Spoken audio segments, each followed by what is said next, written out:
ఇక చైనా విషయానికి వస్తే ఏ విధంగా ఉండబోతుంది sir? China of course Trump గెలుస్తున్నాడని వాళ్ళకి ముందస్తుగానే ఇన్ఫర్మేషన్ వచ్చింది కాబట్టి ట్రంప్ ని డీల్ చేయాలంటే కనుక భారతదేశంతో కూడా ప్రతిస్పర్ధ ఉందంటే కనుక 2-3 థియేటర్స్ లో ఒకటేసారి హ్యాండిల్ చేయడం చాలా కష్టము అని వాళ్ళు గ్రహించి ఎన్నికలకు ముందరే, అమెరికా ఎన్నికలకు ముందరే, వారం 10 రోజుల ముందరే డెప్సాన్ ప్లేన్స్ తర్వాత మనకు డేమ్ చోక్ లో వాళ్ళు మనతో ఒప్పందం చేసుకొని వెనక్కి తగ్గారు. తగ్గమని అడగలేదు వాళ్ళు. 5 ఏళ్ళు ఆగిన వాళ్ళం ఈ సంవత్సరంలో అవుతాం, పెద్ద మనకి దానివల్ల ఇబ్బంది ఏం లేదు. మనకి మన సైనికులు కూర్చోన్నారు కదా 5 సంవత్సరాల నుంచి చలిలో, మంచులో, కొండలో, ప్రాంతంలో కూర్చొని ఉన్నాం కదా మనం. ఇంకొక 3 నెలలు కూర్చోవడానికి మనకి ఇబ్బంది ఏం లేదు. కానీ వాళ్ళ అవసరం దృష్ట్యా చైనా వెనక్కి తగ్గింది. అంటే వాళ్ళకి తెలుసు డొనాల్డ్ ట్రంప్ వస్తే వాళ్ళకి ఎటువంటి ఇబ్బందులు రాబోతున్నాయో వాళ్ళకి స్పష్టంగా తెలుసు. అందుకని వాళ్ళు ముందర భారతదేశంలో నార్మలైజ్ చేసుకున్నామంటే భారతదేశం అమెరికా పక్షాన్ని నిలబడదు అని వాళ్ళకోటి అర్థమైంది.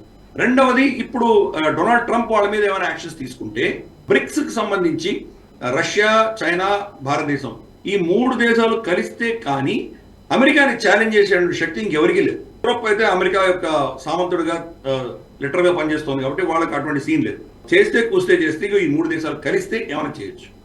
లైక్ ఫర్ డీడాలరైజేషన్, డాలర్ కి ప్రత్యామ్నాయమైన కరెన్సీ తీసుకురావచ్చు, లేదా ప్రపంచవ్యాప్తంగా వ్యాపారం జరుగుతున్నటువంటి కొన్ని రూల్స్ ని మార్చొచ్చు.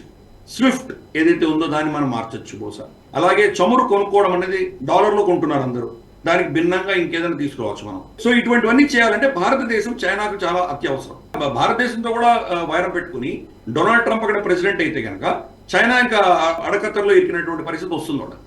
అందుకే చైనా ముందస్తుగా భారతదేశంతో నార్మలైజ్ చేసే ప్రక్రియ చేశారు. మన మీద ప్రేమతోటి కాదు, బెదిరింపులకు బెదిరిపోయి. ఈ వీడియో మీకు నచ్చినట్టయితే లైక్ చేయండి, 10 మందికి షేర్ చేయండి. అలాగే కామెంట్ల రూపంలో మీ అభిప్రాయాలను మాతో పంచుకోండి. Nationalist hub group of channels ను సబ్స్క్రైబ్ చేసుకుని తెలుగునాట జాతీయవాద జర్నలిజాన్ని ప్రోత్సహించండి. ఈ వీడియో కింద ఉన్న బెల్ ఐకాన్ పై క్లిక్ చేయడం మర్చిపోవద్దు.